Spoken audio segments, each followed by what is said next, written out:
In the beginning, God created the heavens and the earth. The earth was without form and void, and darkness covered the deep waters, and the Spirit of God was hovering over the surface of the waters. Then God spoke, "Let there be light." Then God separated the light from the darkness, and he called the light day and the darkness night. And the evening passed, and morning came, marking the first day. Let there be a space between the waters, to separate the waters of the heavens from the waters of the earth. God called the space sky, and evening passed, and morning came, marking the second day. Let the waters beneath the sky flow together into one place, so dry ground may appear. Let the land sprout with vegetation, every sort of seed-bearing plant and trees that grow seed-bearing fruit. These seeds will then produce the kinds of plants and trees from which they came. And God saw that it was good, and evening passed, and morning came, marking the third day. Let lights appear in the sky to separate the day from the night. Let them be signs to mark the seasons, days, and years. Let these lights in the sky shine down on the earth. God made the sun, the moon, and the stars, and God saw that it was good. And evening passed, and morning came, marking the fourth day. Let the waters swarm with fish and other life. Let the skies be filled with birds of every kind. So God created every living thing that scurries and swarms in the waters, and every sort of bird, each producing offspring of the same kinds. And evening passed, and morning came, marking the fifth day. Let the earth produce every sort of animal, each producing offspring of the same kinds, livestock, small animals that scurry along the ground, and wild animals. Let us make human beings in our image, to be like us. They will reign over the fish in the sea, the birds in the sky, the livestock, all the wild animals on the earth, and the small animals that scurry along the ground. So God created human beings in his own image. In the image of God he created him, male and female, he created them. Then God looked over all he had made, and he saw that it was very good. And evening passed, and morning came, marking the sixth day. So the creation of the heavens and the earth and everything in them was completed. On the seventh day, God had finished his work of creation, so he rested from all his work. And God blessed the seventh day and declared it holy, because it was the day when he rested from all his work of creation. This is the account of the creation of the heavens and the earth. What an awesome story. The story of creation, the story of the first Sabbath. But why did our great Creator, a being who is not limited to the constraints of time, a being having infinite power and infinite presence, have to take a day to rest?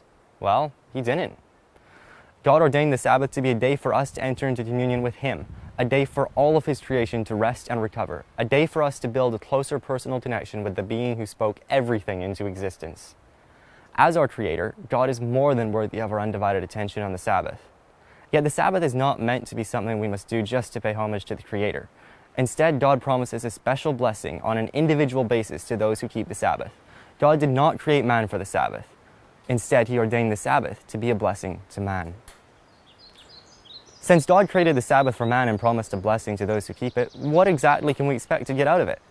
Spiritually, the Sabbath offers us a rest from the distractions of everyday life that attempt to pull our attention away from the great Creator. We are blessed with the opportunity to spend time in deliberation over the Word of God and over the wonders of his creation. We are blessed to dive into a closer relationship with the Creator of all nature. And we are blessed with a greater surety in our salvation. There are astronomical reasons for every measure of time, except for the week. The week is a spiritual division, one that not only facilitates growth in spiritual matters, but one that our physiological bodies depend on. We are biologically designed to function around a weekly seventh-day rest. Sabbath rest grants us an opportunity to regenerate not only spiritually, but also physically and mentally. Regularly taking a sabbatical from work and usual entertainment gives the mind an opportunity to process the events of the week just completed and prepare for the one about to arrive. It gives us an opportunity to declutter from the thousands of distractions and notifications thrown in our faces by the many forms of electronic media. It gives us an opportunity to recover physically from the hardships of the week. Without a weekly Sabbath, we have no opportunity for these things, and it becomes easy to forget to rest. And without rest, the mind and body cannot function efficiently, if at all. Throughout history, important men and women have recognized the blessing of the Sabbath and chosen to keep it faithfully. In the Old Testament, Adam, Moses, millions of Israelites on their journey to the Promised Land. Elisha, Daniel, and many others are explicitly recorded to have observed the Sabbath. In the New Testament, the disciples, along with countless other important characters, observed the sanctity of the Sabbath every week. The Creator himself rested on the Sabbath in life, in death, and after his resurrection. So we know that many people were blessed by the Sabbath in the past. But how do we know that it's still important to us now? The Creator himself tells us in Matthew 5, verses 17 and 18, "Don't misunderstand why I have come. I did not come to abolish the law of Moses or the writings of the prophets. No, I came to accomplish their purpose. I tell you the truth, until heaven and earth disappear, not even the smallest detail of God's law will disappear until its purpose is achieved." It can't be put much more simply than that. God never changes. He never changes his law. He never changes his own character. He never changes the Sabbath. God expects his followers to keep his Sabbath for all of time, right up to the end, and for the rest of eternity. It's clear that it is the will of the Creator that we should keep his weekly Sabbath, but when should we do it? On Saturday, on Sunday, or maybe even on Thursday? The answer is all the way back at the beginning. "And God blessed the seventh day and declared it holy, because it was the day when he rested from all his work of creation." Genesis 2, verse 3. So the Sabbath is the seventh day of the week. Saturday. Okay, but if the Bible says the Sabbath is on Saturday, why do so many people worship on Sunday instead? To answer this question, we have to take a deep dive into history. In the year 312 AD, Constantine, one of the most powerful Roman emperors in history, reported to have seen a vision of Jesus, who showed him a symbol and told him, "By this sign, conquer." The sign he saw was the Chi-Rho, a symbol which then represented Christianity. From this point forward, Constantine self-identified as a Christian and introduced religious freedom throughout the Roman Empire. 9 years later, in the year 321 AD, Constantine declared Sunday, the venerable day of the sun, to be the weekly Sabbath of rest. Constantine chose Sunday purely as an attempt to unify the country. He asked the Christians to change their day of worship. He asked everyone else to change their gods. He simply made Sunday a little bit more Christian by asking everyone to use it in worship of the Creator instead of the sun.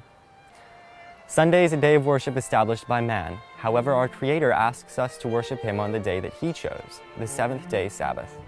It is to be a sign of our allegiance to our Creator. "And I gave them my Sabbath days of rest as a sign between them and me. It was to remind them that I am the Lord, who had set them apart to be holy. And keep my Sabbath days holy, for they are a sign to remind you that I am the Lord your God." If we are to receive the full blessing of the Sabbath, we must observe it as our Creator intended, from sunset on Friday evening to sunset on Saturday evening. Exodus 20 verses 8 to 10 tells us that it is not to be a day for work. Remember to observe the Sabbath day by keeping it holy. You have 6 days each week for your ordinary work, but the seventh day is a Sabbath of rest dedicated to the Lord your God. On that day, no one in your household may do any work. This includes you, your sons and daughters, your male and female servants, your livestock, and any foreigners living among you. In Isaiah 58 verse 13 and 14, the Creator instructs us to turn away even from personal pleasure. Keep the Sabbath day holy. Don't pursue your own interests on that day, but enjoy the Sabbath and speak of it with delight as the Lord's holy day. Honor the Sabbath in everything you do on that day, and don't follow your own desires or talk idly. Then the Lord will be your delight. I will give you great honor and satisfy you with the inheritance I promised to your ancestor Jacob. I, the Lord, have spoken. That includes sports, secular games, and entertainment in general. In trivializing the Sabbath with such things, even in simply buying or selling some item, we would distract our focus from the Creator and miss out on the Sabbath blessing. So if we are not to fall back to our usual methods of occupying free time, how should we spend the Sabbath hours? Isaiah 58 verse 13 already began to answer this question. We should spend the Sabbath focused on the Creator, in fellowship with other like-minded people, in fellowship with His creation, and sharing His love with others. Spending time in nature is one of my favorites. Nature is one of the best places to connect with the Creator. It is full of His creations, each mind-boggling organism going about its own purpose. When I take the time to go out in nature, clear my mind of other distractions, and pray that God will show me something new, I am constantly amazed at what I discover. Sometimes it takes a while, but the Creator is always happy to teach us, if only we will listen. The Creator does not intend that the Sabbath become a rule-filled chore that we must fight to complete every week. It's to be a blessing to us. It is a materialization of the love that the Creator has for His creation, and that He gives us the opportunity to rest and refocus our energies. The Sabbath is to be a joy, a day that we can look forward to throughout the tediousness of life, a day to spend time with our Creator, a day to learn a little more about His love for us. So wherever you are, and whatever you are doing, never forget to take the time to direct your mind to the Creator on His Sabbath. Have an open mind to hear whatever He is trying to tell you, that you may receive His special blessing.